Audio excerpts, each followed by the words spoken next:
అందరినీ కూడా వేదిక మీదకి సాధారణంగా ఆహ్వానిస్తారు. ఏదైతే రాష్ట్ర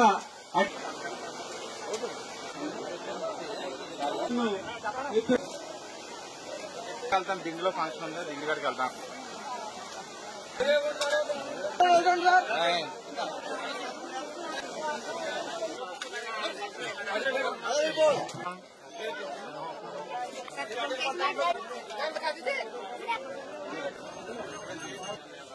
చుట్టుపట్ల ఒకసారి వచ్చారు ముఖ్యమంత్రి గారు 14లో నేను ఎమ్మెల్యే కనుక మొన్న ప్రతిపక్షంలో ఉన్నప్పుడు వచ్చారు. అంటే ఇట్లా పనిచేసేటువంటి ముఖ్యమంత్రి చంద్రబాబు నాయుడు మీకు కష్టం వస్తే పరిగెత్తుకొని వచ్చాడు. ఇంత లోతు బురదలో నడిచి తిరిగారు లక్ష్మీపాలెం.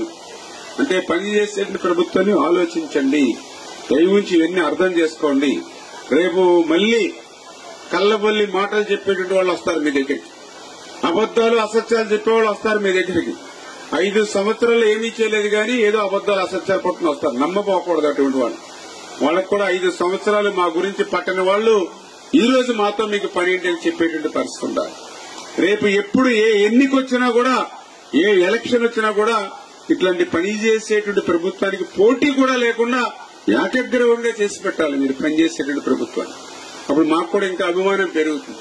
అరే పోటీ లేకుండా మన తెలుగుదేశం, జనసేన, బీజేపీ కూటమి ప్రభుత్వాన్ని ఏకగ్రీవంగా గంగరపాలెం వాళ్ళు ఎలక్ట్ చేశారు, గంగరపాలెం రుణం తెచ్చుకోవాలని మాకు కూడా ఇంకా అభిమానం పెరుగుతుంది, ఇంకా పనిచేయాలనే కసి పెరుగుతుంది.